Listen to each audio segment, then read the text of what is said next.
Hello नमस्कार दोस्तों, मैं संजीव कुमार। स्वागत है आपका हमारे social media platform the voice of public one पर। आजकल सरकार और सुप्रीम कोर्ट के बीच में बहुत खींचातानी चल रही है।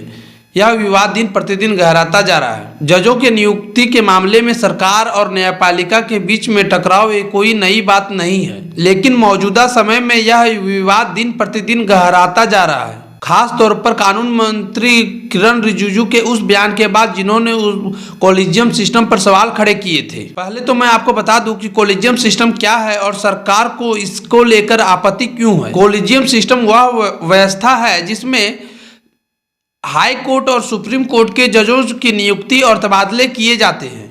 कॉलेजियम शब्द सुनने में आपको तकनीकी लग सकता है, लेकिन इससे जानना अति आवश्यक है, क्योंकि इसी से तय होता है कि आपके मौलिक अधिकारों की रक्षा करने वाली संस्था न्यायपालिका में काम कौन करेगा और कैसे करेगा। इसीलिए इस व्यवस्था को समझना और भी जरूरी हो जाता है कि कॉलेजियम व्यवस्था में कौन से लोग होते हैं, यह व्यवस्था किस प्रकार से कार्य करती है और सरकार बदलकर किस प्रकार की व्यवस्था लाना चाहती है, यह भी जानना आपके लिए अति आवश्यक है। और इसमें सबसे बड़ी बात है कि जो वर्तमान समय में कॉलेजियम व्यवस्था चल रही है, इसमें क्या क्या खामियां हैं जिससे लेकर सरकार को आपत्ति है और सरकार इसे बदलना चाहती है, क्योंकि मूल विवाद कॉलेजियम व्यवस्था में खामियां को लेकर ही है।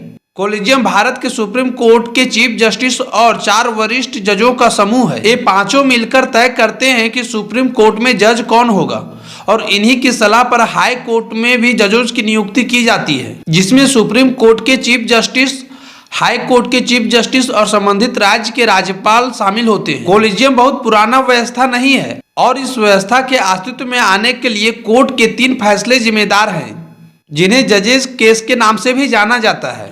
पहला केस 1981 का है, जिसे एसपी गुप्ता केस के नाम से भी जाना जाता है।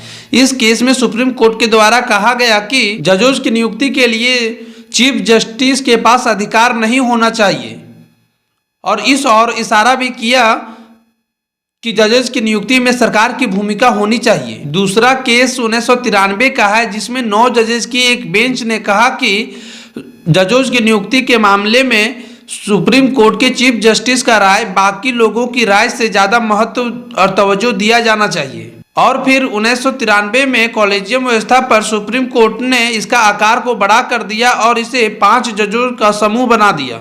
लेकिन इस व्यवस्था पर सबसे बड़ा आरोप भाई भतीजेवाद का है, जिसे न्यायपालिका में अंकल कल्चर भी कहा जाता है। यानी ऐसे लोगों के जज में चुने जाने की संभावना अधिक होती है जिनका कोई दोस्त, परिवार, रिश्तेदार या जान पहचान वाला न्यायपालिका में कोई ऊंचे पदों पर आसीन हो। लेकिन सरकार इस व्यवस्था में पारदर्शिता लाने के लिए जजेस की नियुक्ति में सरकार की भूमिका भी लाना चाहती है। लेकिन इसमें एक सवाल उत्पन्न होता है कि यदि जजेस की नियुक्ति में सरकार की भूमिका होने लगेगी तो अपने फायदे के लिए सरकार नहीं चाहेगी कि सही लोगों की नियुक्ति की जाए, क्योंकि इसमें सवाल उठता है कि जब सरकार ही जजेस की नियुक्ति करेगी तो सरकार को चुनौती देने वाले जनहित मुद्दों पर न्याय की उम्मीद कैसे की जा सकती है, क्योंकि सरकार का चुना हुआ व्यक्ति सरकार के फैसलों को गलत ठहराए, इसकी आप कितनी उम्मीद कर सकते हैं। जब समस्या दोनों ही व्यवस्था में हो तो इसका अंत कैसे किया जाए। आप क्या राय रखते हैं कमेंट बॉक्स में कमेंट करके जरूर बताइएगा। कमेंट बॉक्स खुला हुआ है। आज के लिए बस इतना ही, फिर मिलेंगे अगली वीडियो में। यदि चैनल अच्छी लगे तो चैनल को सब्सक्राइब कर लीजिए। जय हिंद, जय भारत।